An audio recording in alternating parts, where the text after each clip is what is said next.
we go for launch.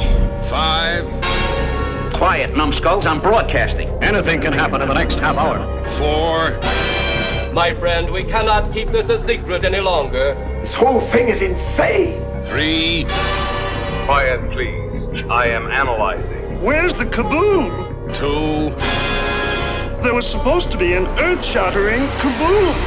1.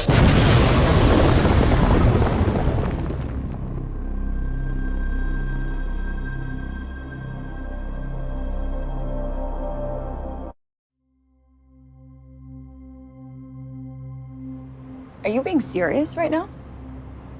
Yeah, You'd let me interview you as Superman. sure.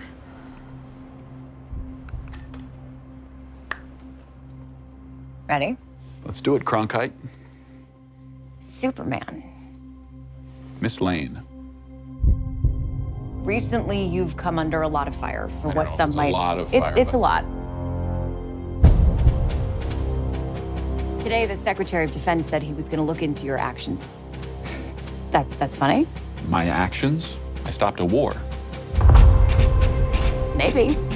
Not maybe. I did. In effect, you illegally entered a country. This is how you're gonna be? I'm not the one being interviewed, Superman. Did you consult with the president? No. You seemingly acting as a representative of I the wasn't United States representing will cause anybody more except for me. problems around the world. And doing good. I would question myself in the same situation and consider the consequences. People were going to die.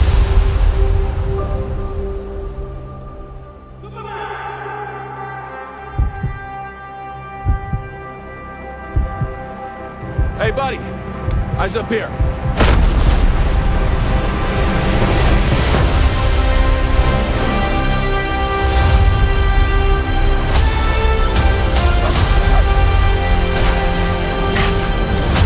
Your choices,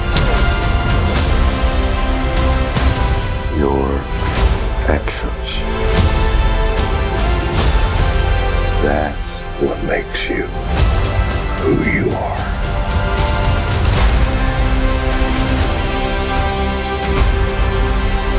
Superman. He's not a man. He's an it. He's somehow become the focal point of the entire world's conversation. I will not accept that. I cleaned your boots. I'll go get them for you.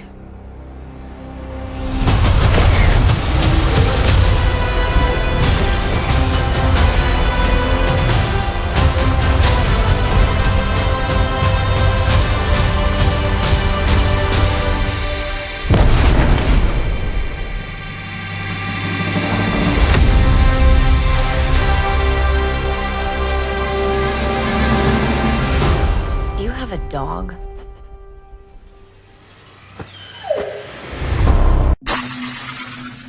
Greetings, my fellow galactic travelers, and welcome back to Planet 8. This is your mission commander Larry speaking to you from our hidden base. Chief Engineer Bob is here by my side as always in the command center, and circling Planet 8 in our orbital spy satellite is Reconnaissance Officer Karen. And on this episode of Planet 8, your intrepid crew has seen the brand new James Gunn Superman movie, not once, but twice. One of us 3 times, and you'll have to decide. You'll get a no prize if you figure out who that was by the end. It's going to be hard to figure out.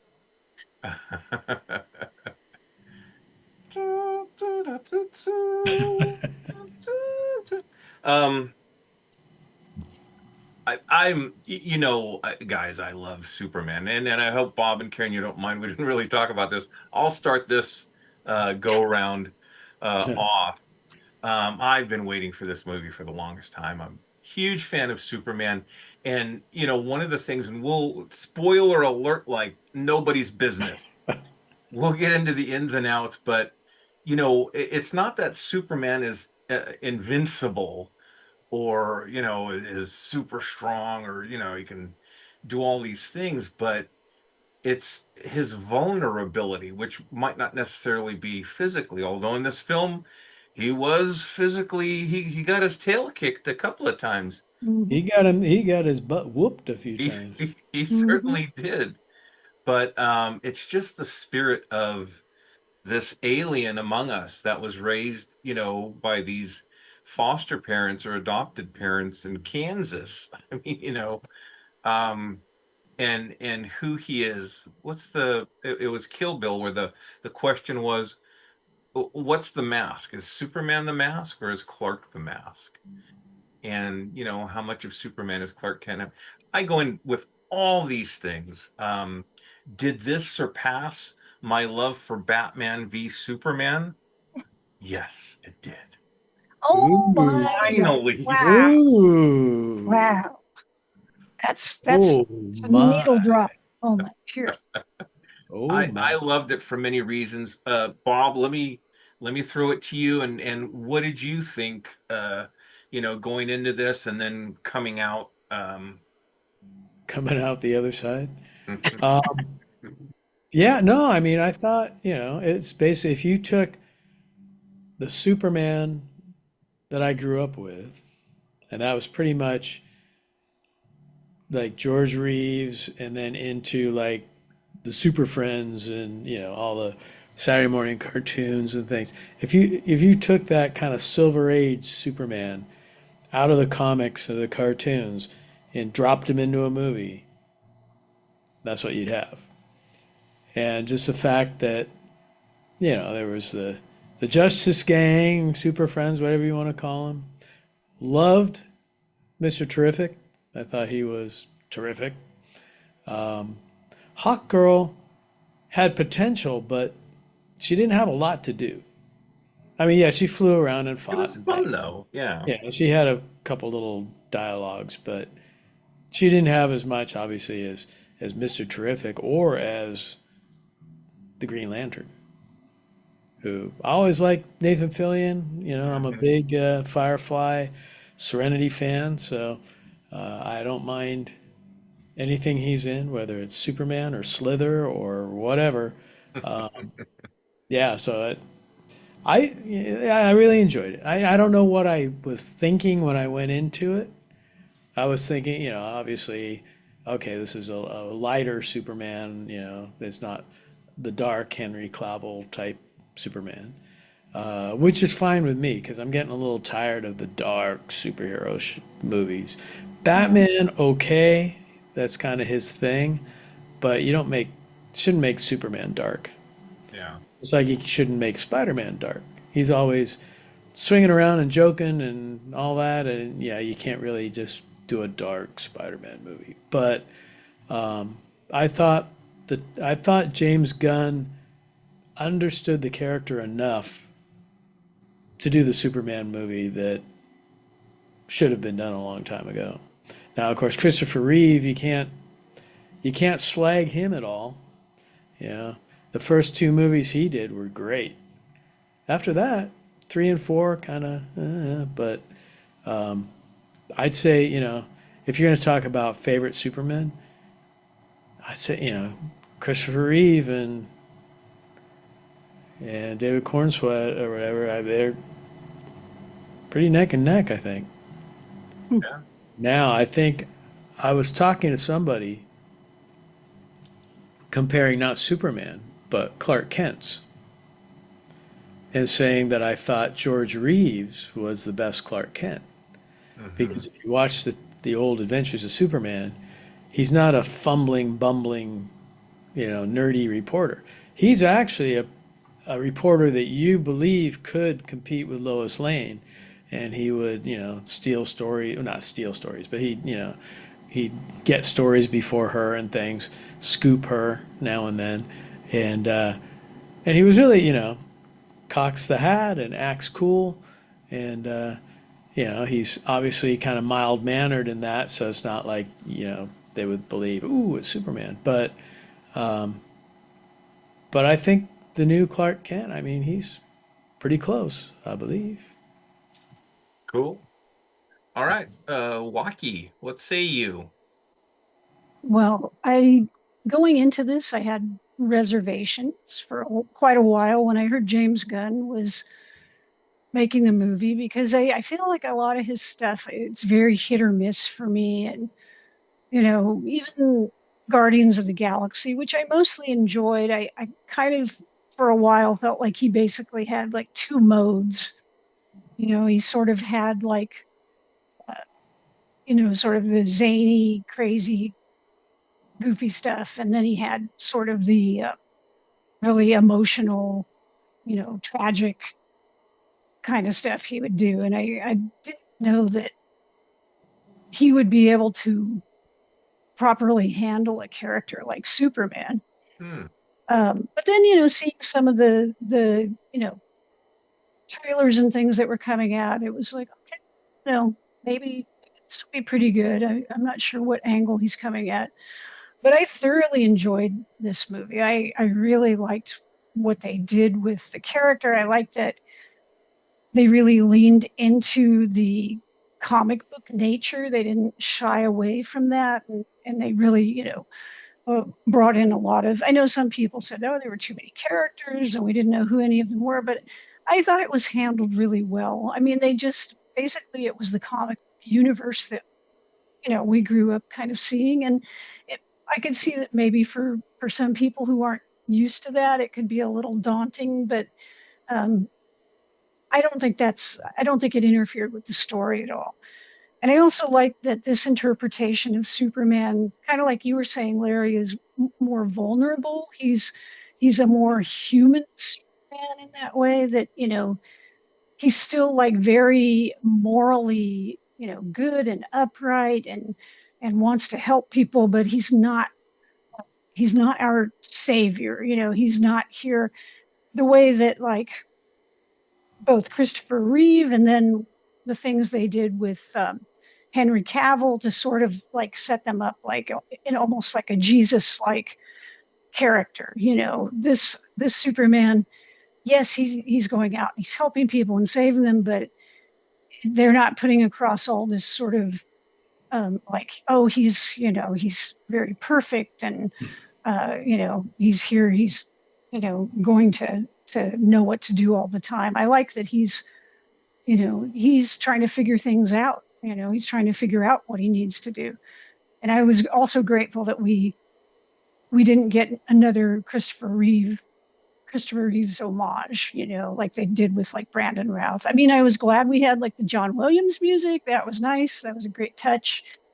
But, they need to like get away and do their own thing. And I think they did. I think they did a really nice job of making this their own Superman, making him a really unique version of Superman, but still definitely Superman. You knew this was Superman. Like I keep thinking about when they had that, I think it was the kaiju running around in the city and the Justice Gang is just, they're reckless. They're just like, trying to take it down. And Superman is like swooping around and saving people. And even a squirrel, he goes and he swoops in and, he's just a really decent person, So, it was a lot of fun. And I thought they had a really solid take on the character.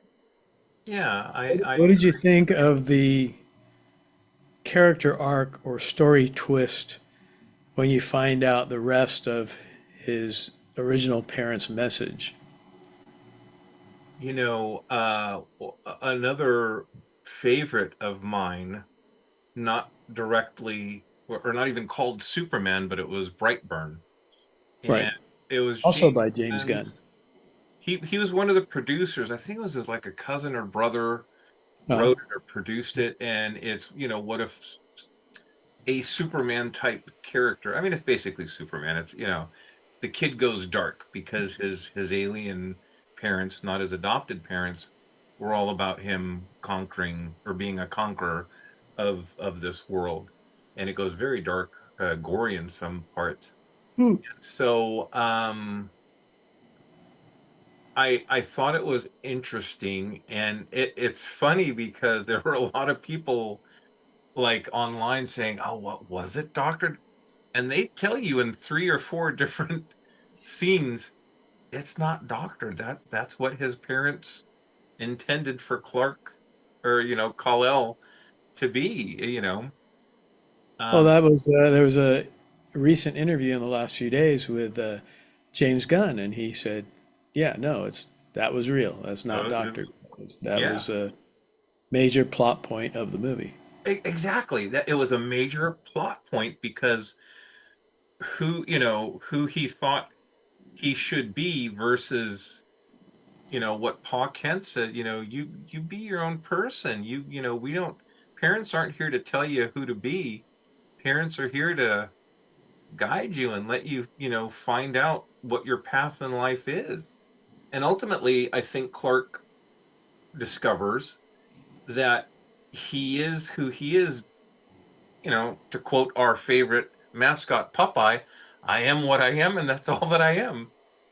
That's who Clark is, whether it's because of Ma and Pa Kent or the message of, his Kryptonian parents. He's an animal lover. He loves crypto. He saved a squirrel. He saved that dog, at the kaiju. He blew him out of the way.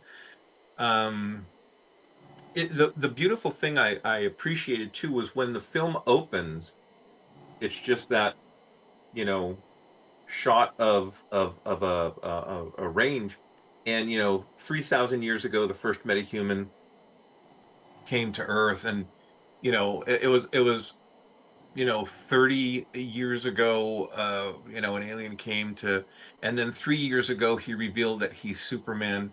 He's never been beaten until today. Boom. And you're just like there.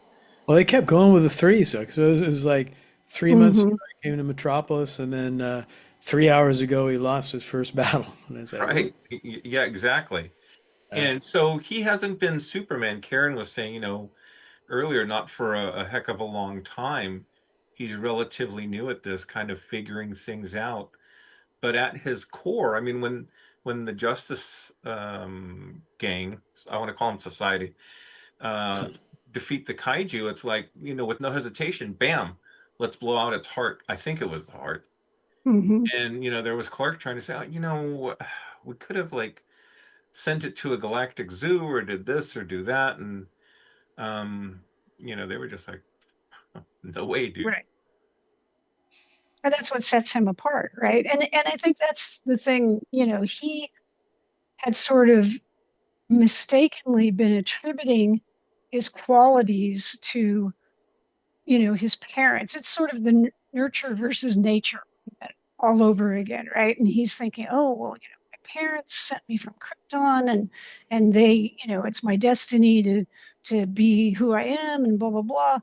And we realize no, it's not. He's, whether it's how his his Earth parents raised him, or his just at his core, he's just a good person. That's who he is. And I like at the end how he's sitting there, being rejuvenated or whatever in the Fortress of Solitude, and now we see the pictures of Jonathan and Martha Kent, and that's what he's celebrating instead of his Kryptonian parents. For the record, 3 times watching that scene, the man tears hit. not gonna lie. all 3 times or the third time? All 3 times. A little bit less each time, but especially starting off with Pa Kent saying, "See everything for the first time." Words of wisdom for everyone. It's just. The way that his mother calls him we only saw him as Clark Kent once, really. And that was after his he got defeated. I mean, the Ultraman character flies away, or the Boslovian, what was it? Anyway. Yeah, the Ultraman character. Hammer.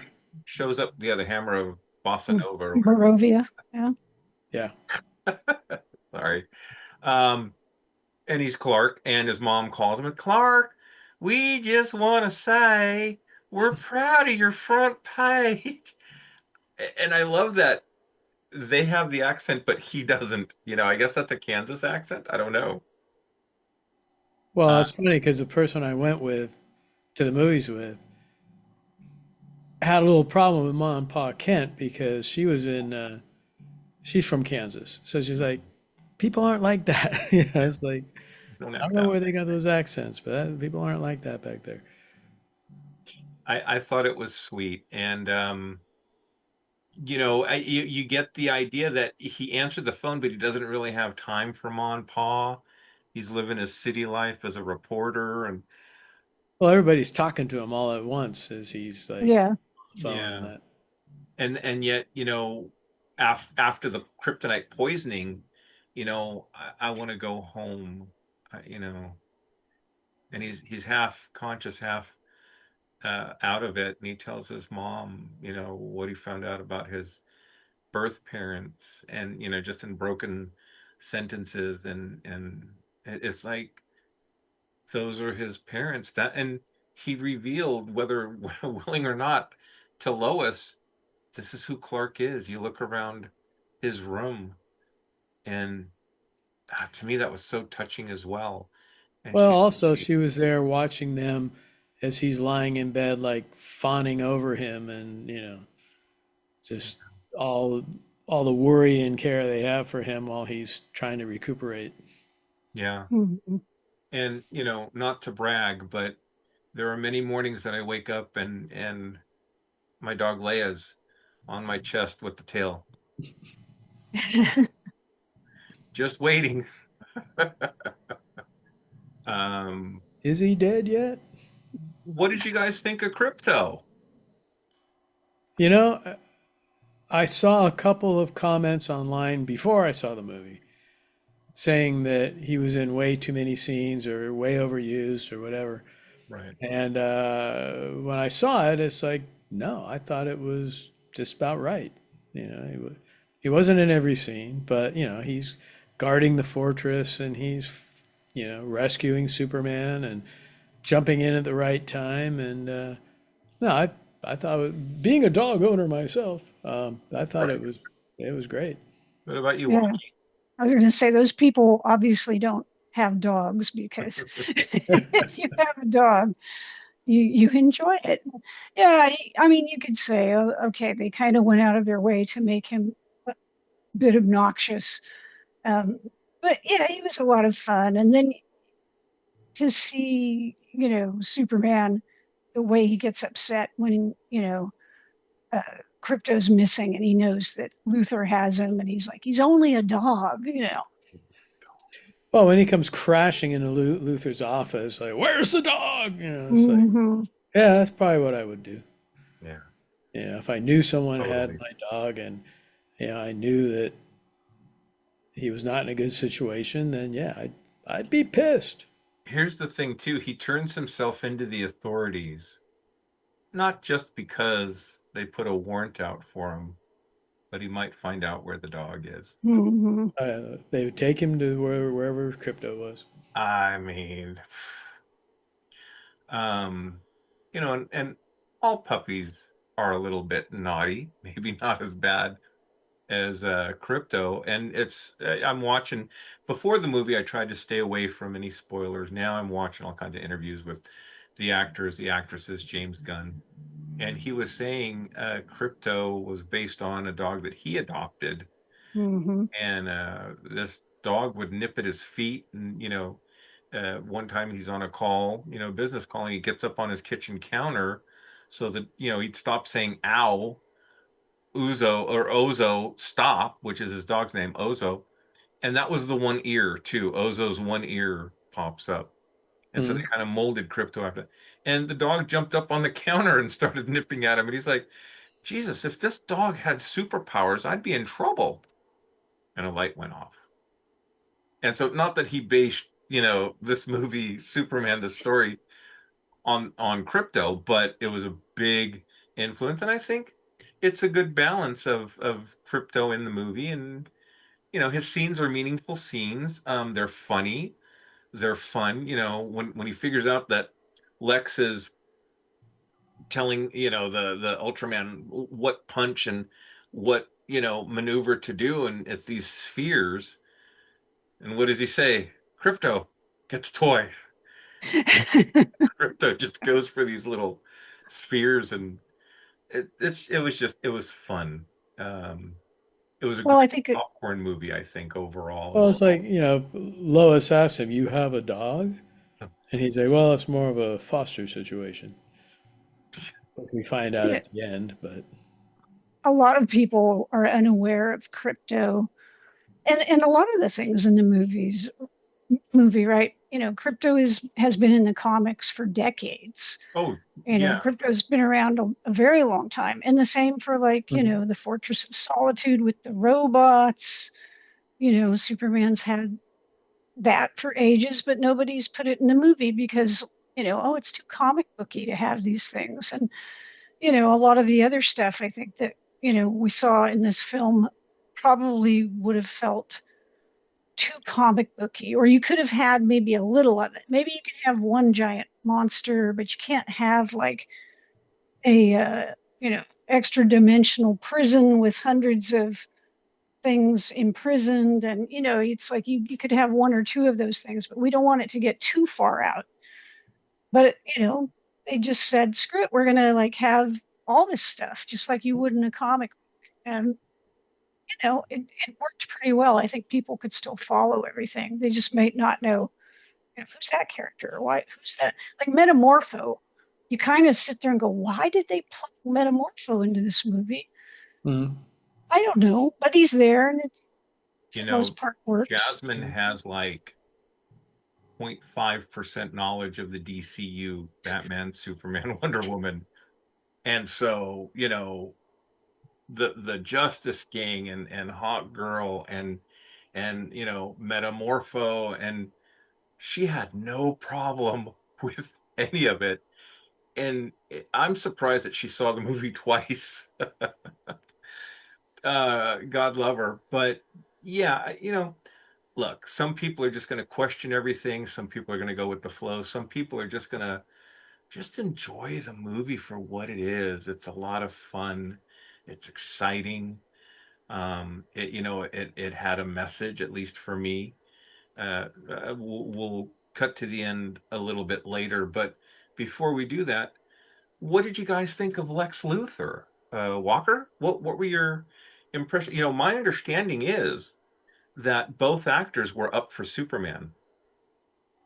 And Oh, really? yeah, that's what James I Gunn was saying can't, in an interview.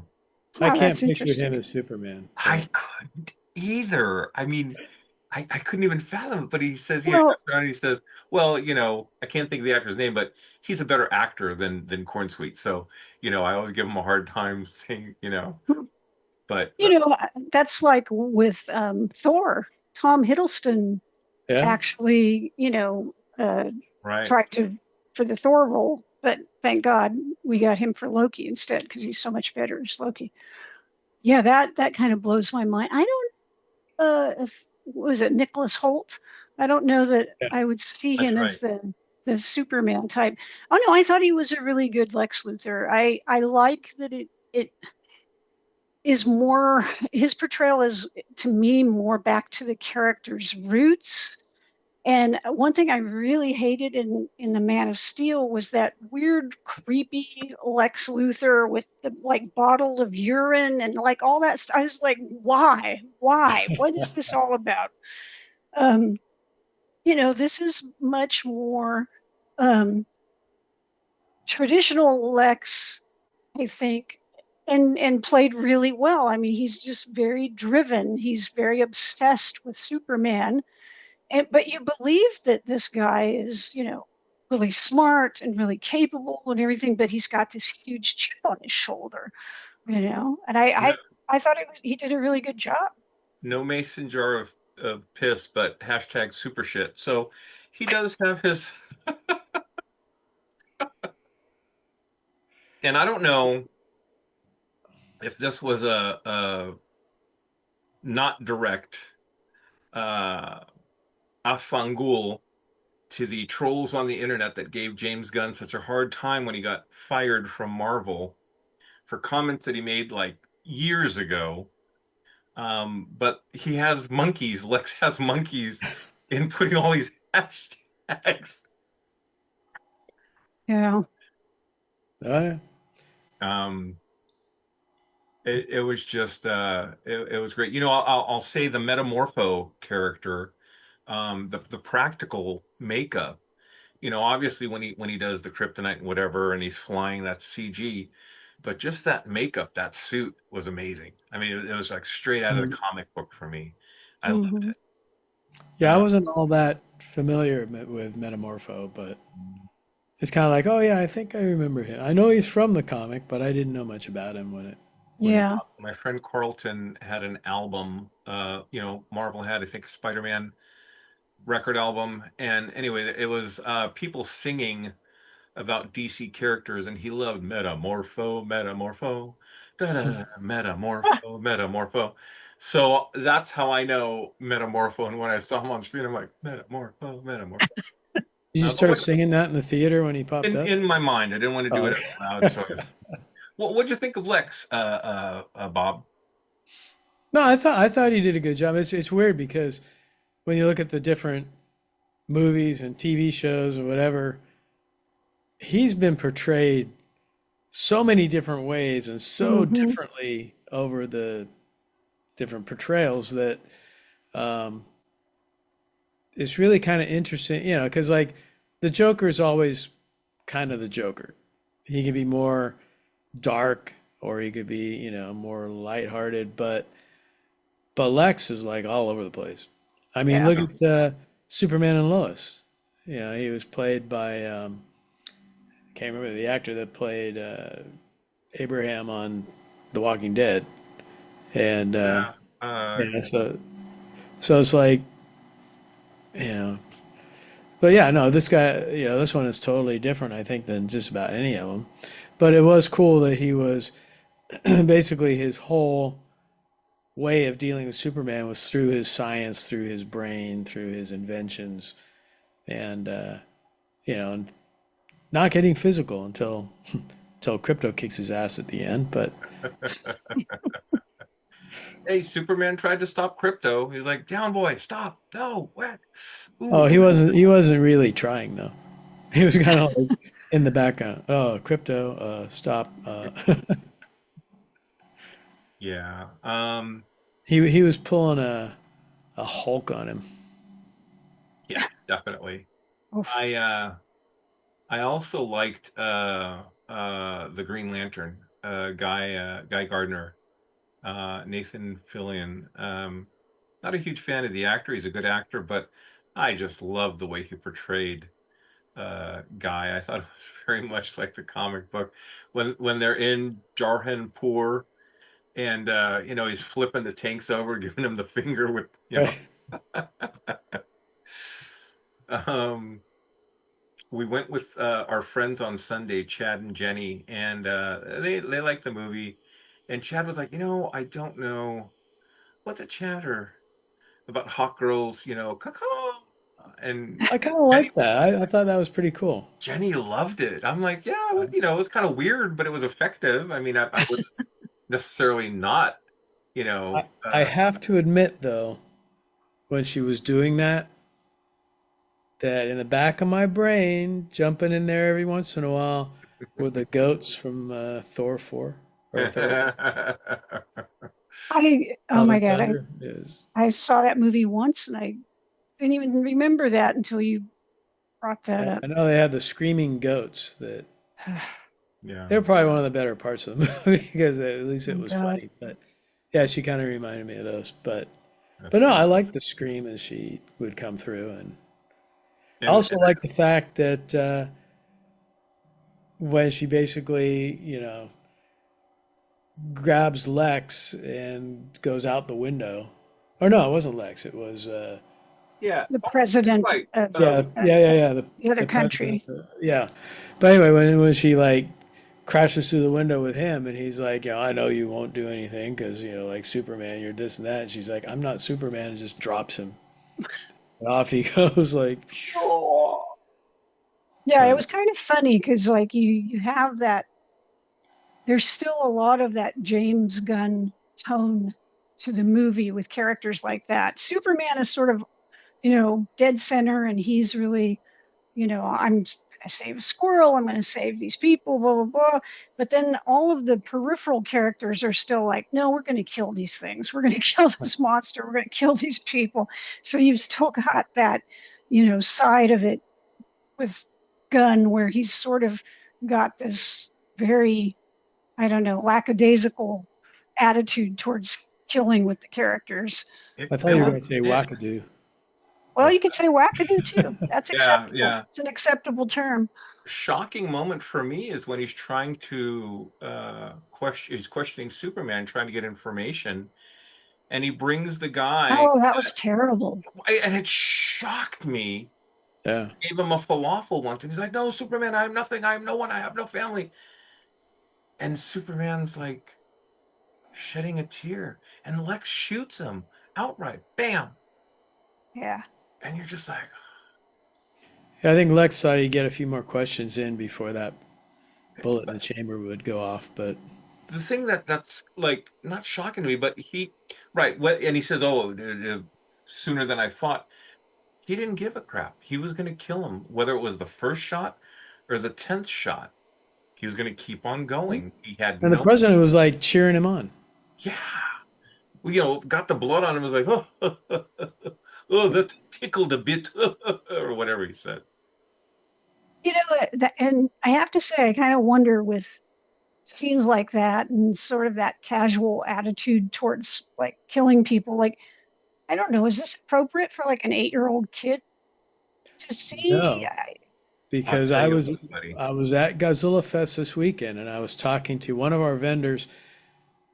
This guy asked me if his son could come and sell these printed cards he did. He did like the carving on the rubber and then he'd do the ink blot and make these cards. They looked really good. But I was talking to him and he was mentioning some of the Godzilla movies and things that happen that maybe aren't kid appropriate. But we got on the subject of Superman, and he said, they were all sitting there, they're all enjoying Superman, and then when that scene hit, he was like, "Yeah, that was like way too much for his kids." Which I think one was like 8 and one was like 10 or something. But he said, "Yeah, it's just maybe in a few years, but that was, it's shocking to an adult seeing it."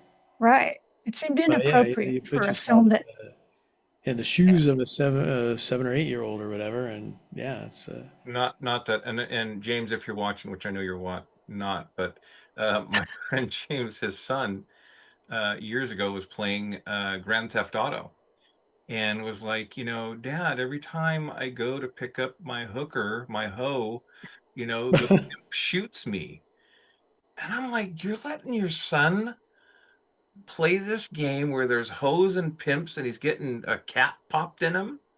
And he's like, "Oh, So I don't know, what's the balance of kids that are used to this kind of violence or not used to this kind of violence? I guess it depends on how many video games they play, but or what game they're playing. But yeah, I thought that too. If I had a kid, I wouldn't want them. It wasn't like Final Destination, where the stuff's flying out at you, but it was still definitive execution. And it was shocking. It was. I remember like literally jaw dropped in the theater when that happened. Yeah. Although following that, as Lex is walking away, he's like, "Maybe next time I'll find someone else close to you, like that reporter." And he starts going on and on. You think he's talking about Lois. He goes, "Yeah, Clark Kent." It's like, yeah, go get Clark Kent. Yeah, that was another great scene when Lois goes to the Hall of Justice, and how great is it that they used the Hall of Justice facade for that, which I think is in Cleveland. Super Friends, yeah. Yeah. And she's talking to him. He's like, do you know about the glasses? It's like, why does Clark tell everybody about the glasses? Oh my God. Well, you guys know? Yeah, I know. We are of the cloth. Yes, I had to explain to my partner that, yes, Guy Gardner is a jerk and an idiot. Like it's intentional. He's supposed to be that way. It's like he's completely stupid and he acts like a jerk. The other scene that I really got a kick out of, tickled me for, I don't know why, is when they go to get Mr. Terrific's his is it a spaceship? Whatever It's a his ship of some sort, ship, Yeah. and the garage door is like, She's like, you can build a spaceship, but you can't make a better garage door. you know. The Yeah. scene I liked was when Superman flies into Lois's apartment and they're sitting down there and they're having a very serious conversation, which could potentially bog down the movie. But in the background, the Justice Gang are fighting this other monster, and it's like A dimensional imp. You see the big hammer coming down and everything else, and A bat. yeah, it's like they're all battling to the death. Well, he's like, oh yeah, they'll be okay. They can handle it.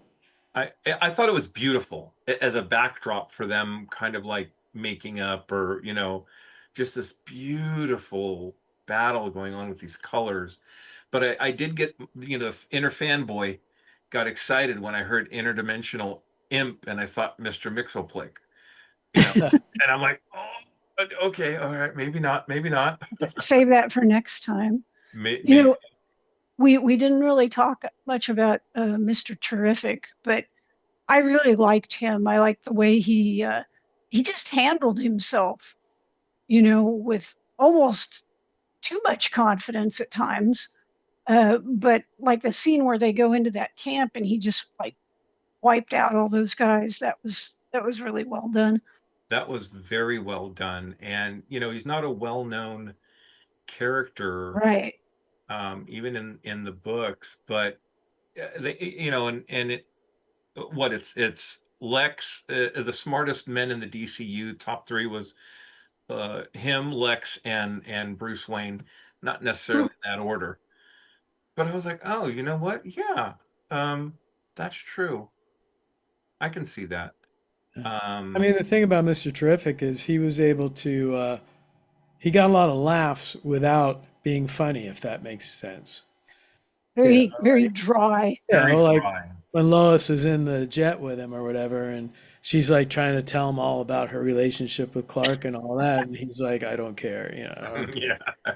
And she keeps going, and he just kind of gives her these looks like, Yes. Mhm. I'm not into feelings or people's feelings or relationships or whatever. It's like, Withering glances.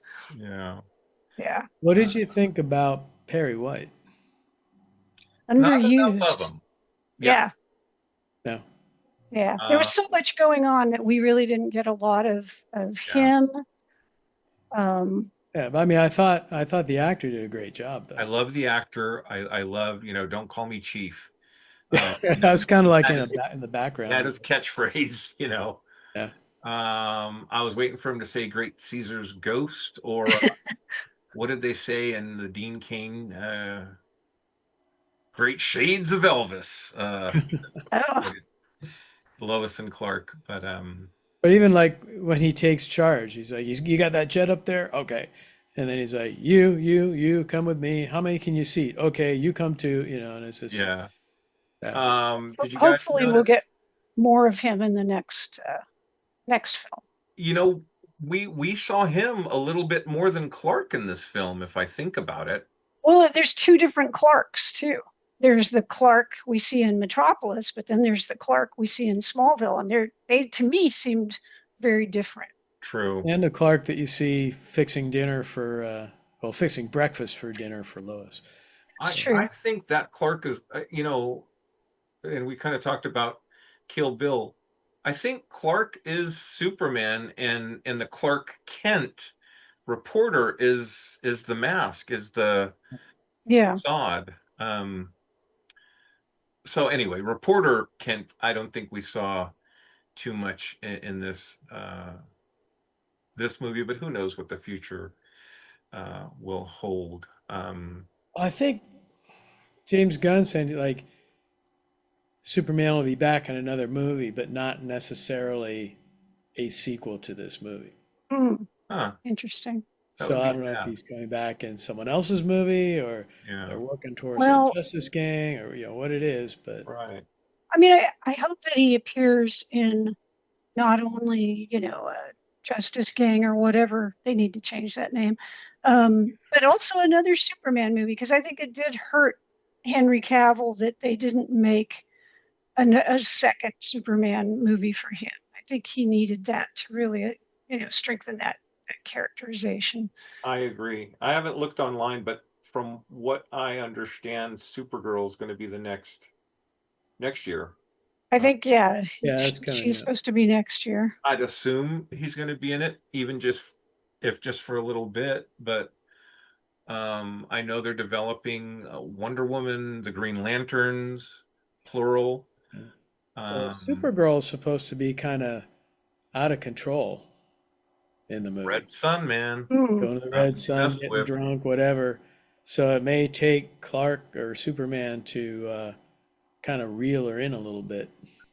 That show again, her how to be an actual hero. But it's a story that happens when I stopped reading, but apparently there was a story of Supergirl going off, on this like binge, if you will. And so I don't know, if that really is a thing or not, but that's what I read on the interwebs. Well, if you saw it on the interwebs, it has to be true. Did you guys notice Otis was in this film? Yeah, that was funny. He called the one guy Miss Otis. Tessmacher. Yeah, a version of her with the shrimp toes. That's right, and Cat Grant. And apparently, Jimmy Olsen is irresistible to women. That was a little bit weird. How can this be? Yeah, Lois couldn't figure that out.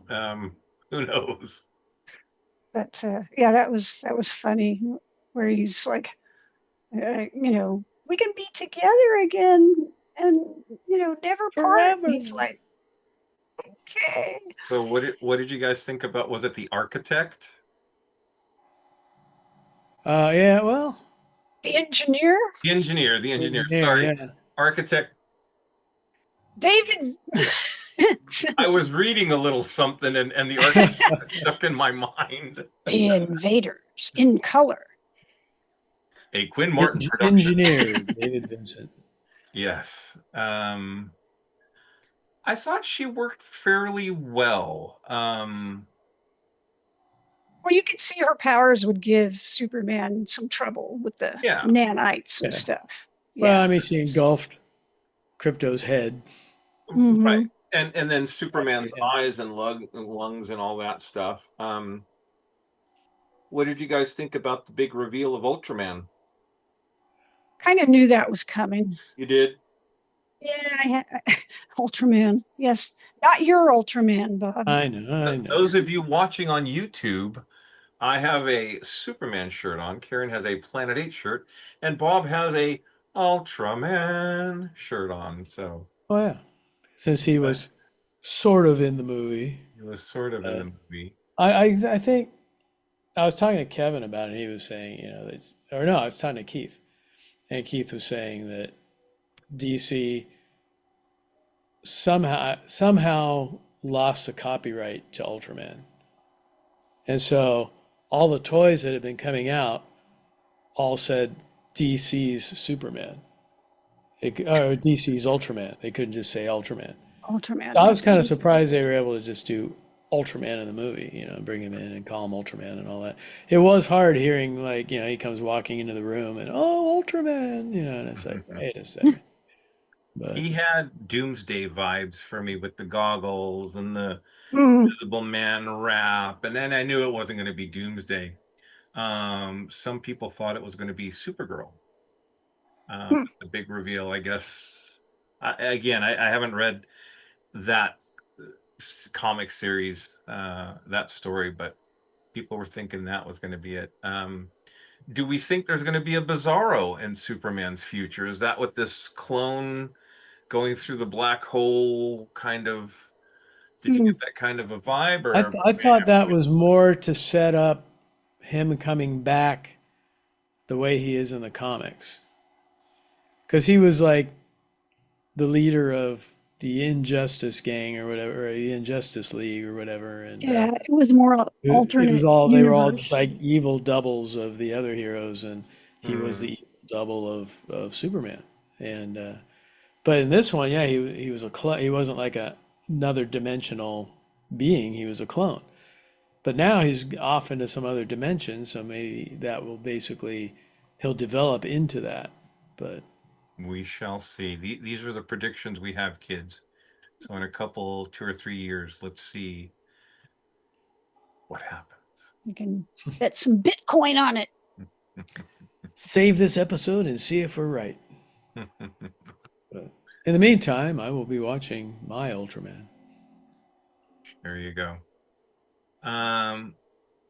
Overall, I loved this movie. I hope there's more of this Superman, not just in other DC movies, but in some more Superman movies. There's this great scene with him and Lex at the end, and Lex is explaining why he did what he did and how he hates Superman because he's an alien. He's not one of us. And the angle and the way that Superman faces Lex and says, "That's where you're wrong, Lex. I'm just like you. I hurt, I doubt." And he has this beautiful speech, and kind of reminded me of some of the things that are going on today. I don't think that was a coincidence, but too much. Yeah, won't get too much into it. Friendly podcast here, so we're not going to bring in the real world. But it was powerful. It was a powerful message. And then Krypto comes in and beats the shit out of Lex. That kind of like back into comic book mode. I mean, the only thing I would say about that, just to touch on it, there were obviously complaints on the internet that the movie was woke because of that kind of thing, but it wasn't so much that. I mean, that's Superman. I mean, he's always been like that. Yeah. He's a good guy, and he's just explaining himself. But that's a more vulnerable Superman, I think. And this is the thing. It's like people were complaining on the internet about, oh, they're trying to make him woke, or oh, they're trying to say he's an immigrant. Well, one, yeah, he's always defended the weak. He's always stood for justice, etc. And then two, he was created by two Jewish guys who had come here, their families, and wrote about, I mean, it's like Moses. He was shipped here to be saved. Moses went down the river. It's like, come on, guys. People that, yes, he's an immigrant. These people came to this country for opportunity. They were grateful. Superman came to this planet. He's grateful. It's like, come on, right? Get over it. Get over it. Well said. Well said. Anything else? Anything we missed? I hope they're not in a rush to bring Batman in, because I think they've got to do it carefully. And I'm just curious what the overall tone is going to feel like, because I think with this movie, we kind of know what James Gunn's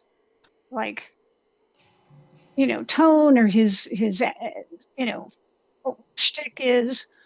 And I'm just not sure, okay, what is the James Gunn Batman going to be like? And I just, I'd rather they take their time and get it right rather than, because people are saying, oh, we need Batman. It's like, let's just wait and do it right. Well, I mean, the weird thing is they're working on a sequel to Robert Pattinson's Batman. Are they still going to do that, though? Is that still? Yeah, it's still a go. I read they were, and it's going to be separate from this universe. Yeah. But it's like, I mean, it's like, just it's not. People are going to just think, oh, it's Batman. This is the Batman. But it's confusing. It's going to be.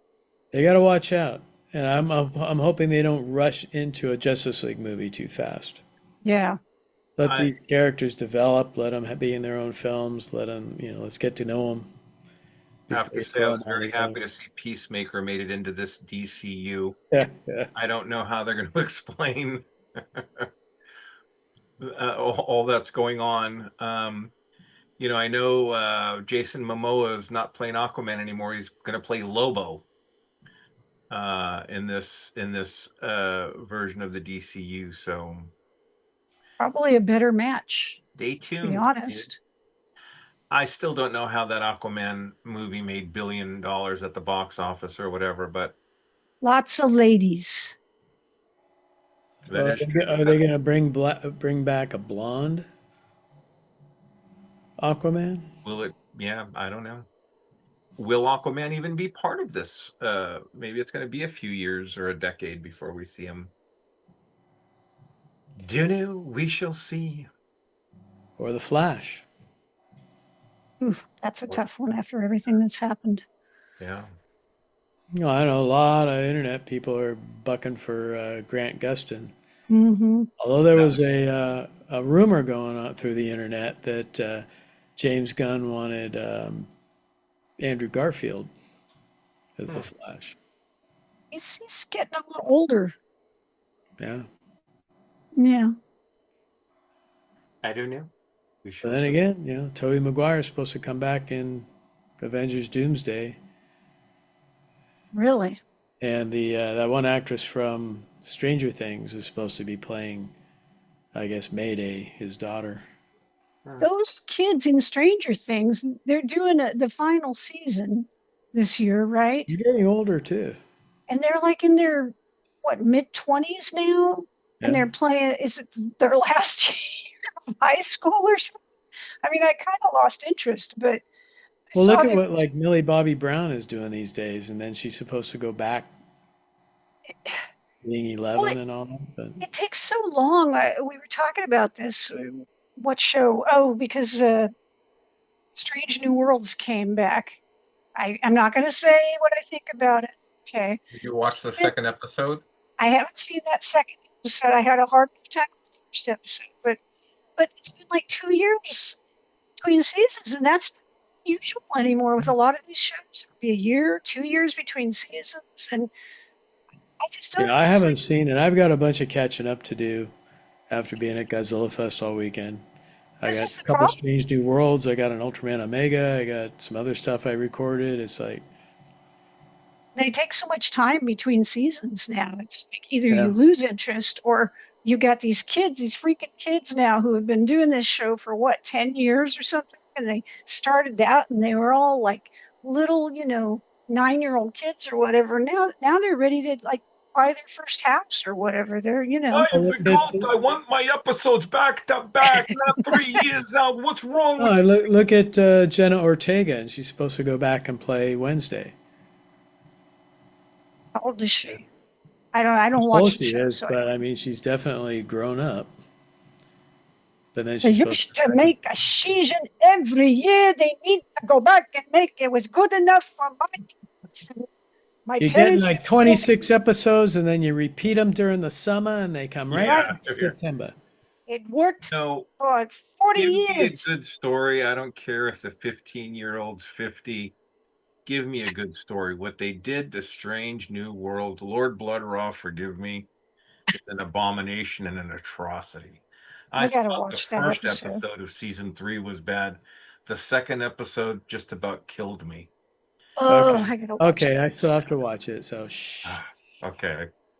I'm about ready to. This ain't a Strange New Worlds episode, so yeah, and there never will be one.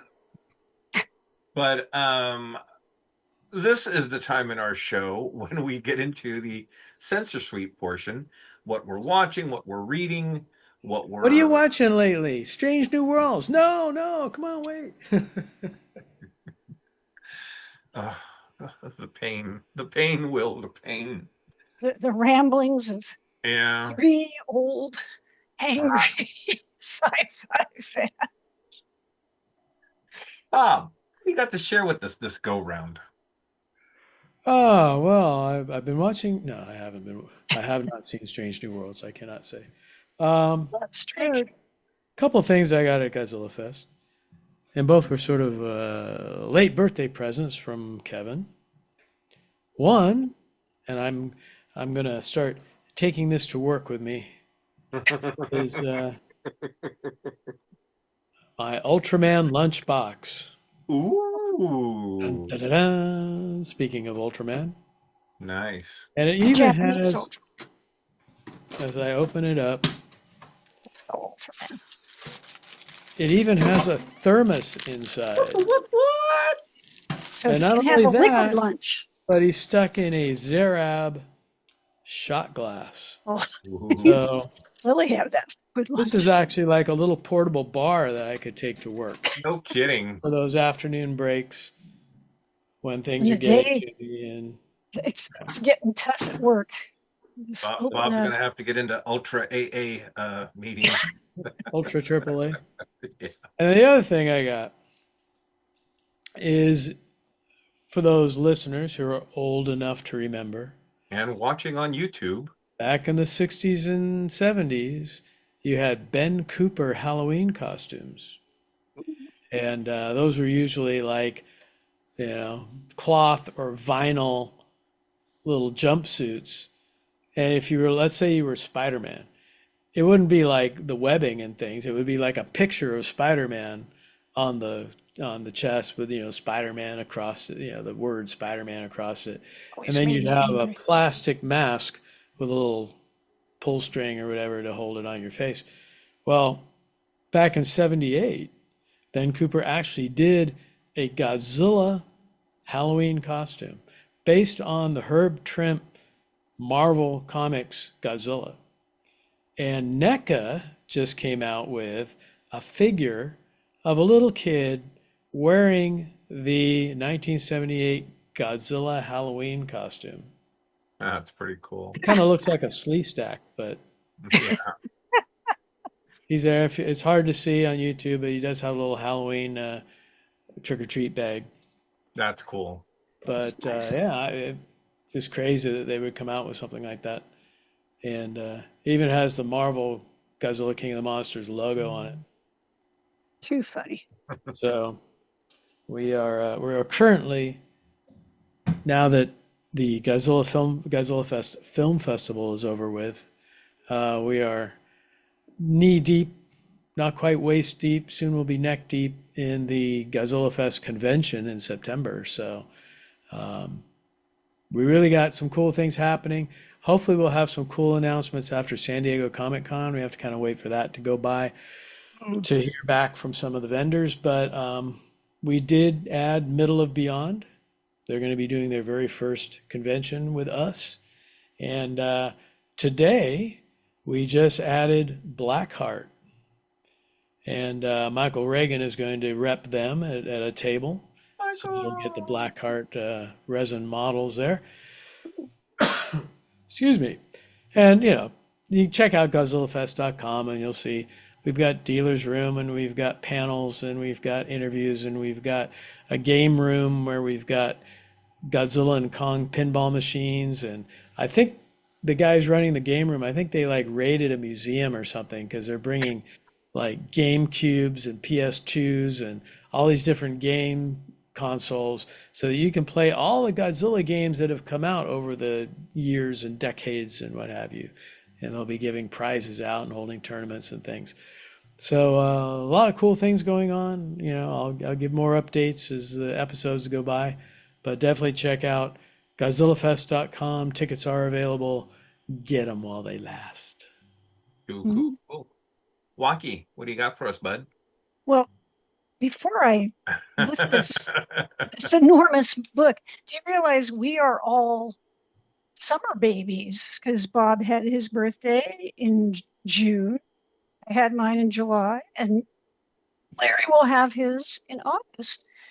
And for my birthday, I got this huge honking book. There it is, The Fantasy Worlds of Irwin Allen. A blue book. Thank you very much, Mr. Larry, for getting me this book. And you both already have that. So now I can be conversant once I, spend 3-4 weeks reading. Karen was feeling left out. But it's a really nice book, and it's by Jeff Bond, who's done so many of these, Right. coffee table, behind the scenes kind of books. Got a lot of great pictures and blueprints and all kinds of cool stuff in it. So, I'm yes, glad you like it, buddy. very happy to be looking at that. Still doing my YouTube show, Echoes from the satellite. When this comes out, I will have I'll probably have a couple of shows out there in the stratosphere. Recently did one on 2001 and some of the unused stories by Arthur C. Clarke. I did an update on my the birthday books I got for my birthday. Duh. And be having some interesting shows coming up with some guests. I'll be having some guests coming on the show, so stay tuned for that. Sounds fun. Probably not me and Larry because we don't read many books without pictures. But You know, that's a lot of reading to do with no pictures. You never know. Pictures are okay.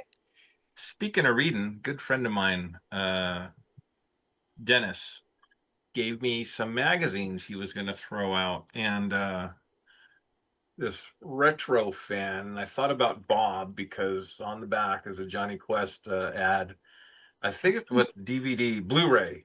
So, Dennis is so great. Beautiful Blu-ray it is. Horror that's sound. really. I mean, it's a nice cover.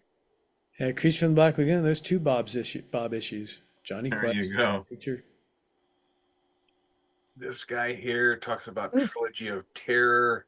This is about as scary as I'll get. There's some of them that I just actually ended up giving to Jeff Winkle, our friend.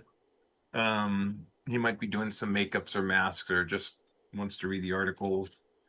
Good old Alter Ego. Galactus. Yeah. And then I'd forgotten Lost in the Fire. I didn't have a picture of the original, but I contacted this person on Etsy and they reproduced the Bigfoot Motel keychain. I bought when I stayed at the Bigfoot Motel, and you stole the key? No, I had to pay $25 for one, and they wrote. I guess it was an old one because they had to scratch out room 15 and they wrote room 8. Anyway, so anyway, that's fun. And I said I wasn't going to do it. But those of you on YouTube, if you're not on YouTube, get on YouTube quick because the Galactus popcorn bucket, this thing is as big as my head. It's like it can hold like a gallon of popcorn. You know, popcorn is never going in that thing. Now, come on. This is true.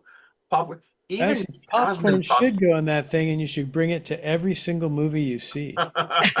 You think you're going to have a problem with your liquid diet, buddy? Guess what's going in here? Some margaritas.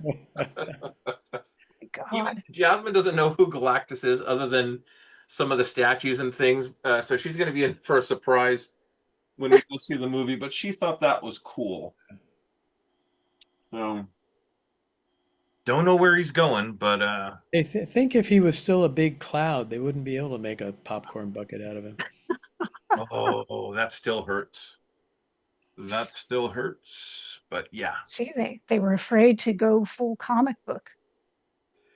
You know, it's funny because when Dell and I saw Superman my first time, as we were coming out of the theater, and this was, opening night for Superman, so we were coming out of the theater, they were putting out the Galactus popcorn buckets. Oh. I didn't buy one though, but they are expensive, but it's so big. I can see why, just for the regular, I don't have it here anymore, but they're like $30, for the dinosaur or the Ghostbuster or whatever. And this was considerably, probably more than that. If you bought it while you were at the theater, you'd have to sit there holding that thing. I mean, or you just walk in, buy it, and walk out. Jeepers. And if you belong to the movie, well, I mean, if you were sitting there within the theater, you'd be eating a bunch of popcorn out of it. So, yeah. Too much to hold. Will say in the back of my mind, I forgot to mention this during the Superman episode, and maybe at some point we'll do our top 10 Superman, or we'll do a list of favorite Superman. With the Christopher Reeve Superman, we'd be remiss not to mention Margot Kidder as Lois Lane, and her biggest role was in that first movie in the Richard Lester Second movie, not so much.